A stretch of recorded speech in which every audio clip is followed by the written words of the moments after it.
Le prodige inouï de Fatima, partie 25. Le sort des trois petits voyants de Fatima. La vie des trois petits voyants fut toute transformée par les célestes apparitions de Fatima. Tout en s'acquittant de leur devoir d'État avec une grande fidélité, ces enfants semblaient ne plus vivre que des chapelets et des sacrifices qu'ils offraient en esprit de réparation et pour obtenir la paix et la conversion des pécheurs. Ils se privaient de boire au moment des grosses chaleurs. Ils donnaient leur goûter aux enfants pauvres. Ils portaient autour des reins une corde grossière qui les écorchait jusqu'au sang. Ils s'abstenaient des petits plaisirs innocents et s'excitaient mutuellement à la pratique de la prière et de la pénitence, avec une ardeur comparable à celle des grands saints. Francisco fut atteint de la fameuse grippe espagnole en décembre 1918.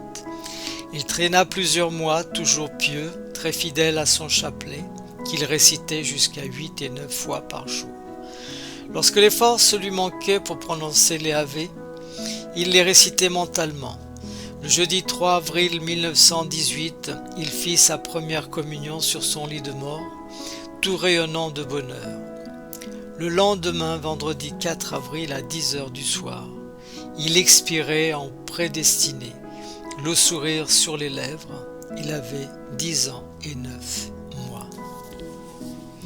Jacinthe fut prise de la même grippe espagnole presque en même temps que son frère Francisco. Elle non plus ne parlait pas d'autre chose que de réciter le chapelet et d'offrir des sacrifices pour les pécheurs.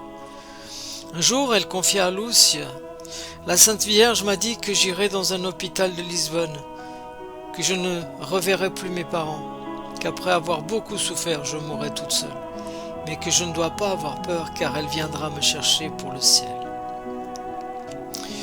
En effet, vers la fin de janvier 1920, on la transporta à Lisbonne pour y être opérée d'une pleurésie purulente.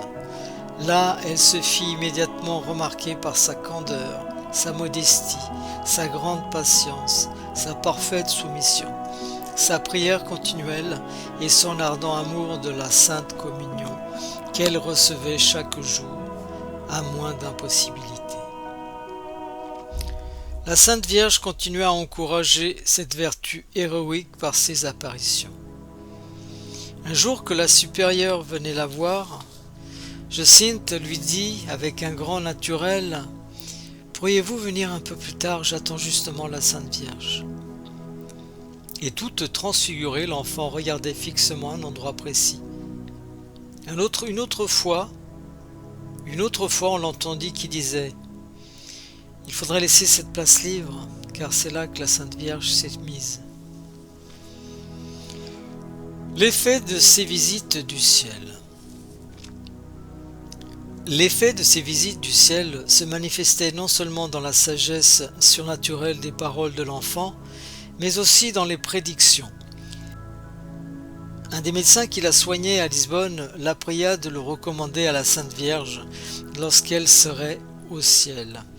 Jacinthe promit de faire la commission, puis fixant le médecin, elle lui dit: « Vous me suivrez bientôt. » Un autre médecin qui se recommandait à ses prières avec sa fille, elle promit de prier et ajouta: « Vous me suivrez bientôt, d'abord votre fille, ensuite vous-même. » Ces prédictions ainsi que plusieurs autres se réalisèrent à la lettre.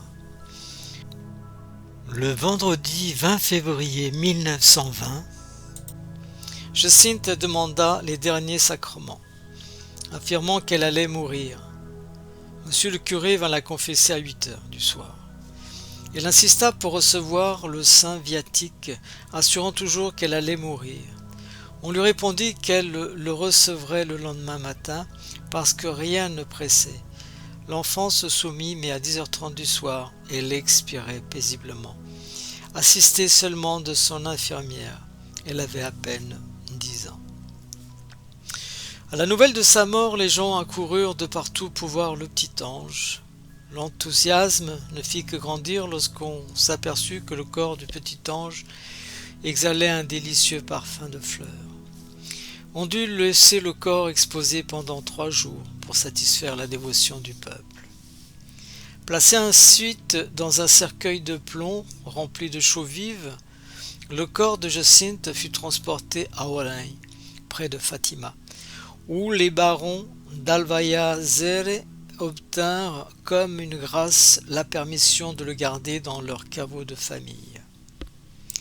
Enfin, le 13 septembre 1935, Monseigneur l'évêque de Leiria fit transporter le corps de la petite voyante au cimetière de Fatima, où il fut déposé avec les restes mortels de son frère Francisco, dans un joli caveau en marbre, fait exprès pour la circonstance. À l'occasion de cette translation, Monseigneur fit une rapide reconnaissance du corps de Jacinthe qui apparut intact. Lorsqu'on se rappelle que l'enfant était décédé d'une pleurésie purulente et que son corps baignait dans la chaux vive, on comprit l'émerveillement des témoins qui eurent le privilège d'assister à l'ouverture du cercueil. Les travaux préparatoires à l'introduction de sa cause de canonisation sont en cours. C'est en 1942 que le livre a été écrit, donc en 1942, les travaux de préparation à l'introduction de sa cause de canonisation étaient en cours, qui est faite depuis. Lucia, seule des 3 voyantes de Fatima qui vit encore, toujours en 1942. Pendant quelques années, on la voyait souvent à Cove d'Eiria, modeste et pieuse, récitant le chapelet dans la foule. En 1921, elle entra dans un orphelinat des sœurs Dorothée, à Porto, en 1925. Elle demanda à son admission comme sœur converse chez ces mêmes religieuses, et en 1928, elle fit sa profession religieuse sous le nom de sœur Marie-Lucia des Douleurs. La Sainte Vierge continue à la favoriser de ses visites, mais pour le moment rien ne transparaît au-delà. Elle vit actuellement dans la communauté de Pontevedra en Galice, Espagne, toujours laborieuse, intelligente, pieuse, mais surtout bien cachée et absolument en dehors du magnifique mouvement religieux de Fatima, que la Sainte Vierge suscita par son intermédiaire.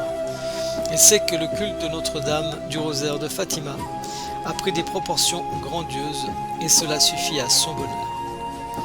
Ces dernières années, Monseigneur l'évêque de Leiria lui demanda de mettre par écrit ses souvenirs des apparitions.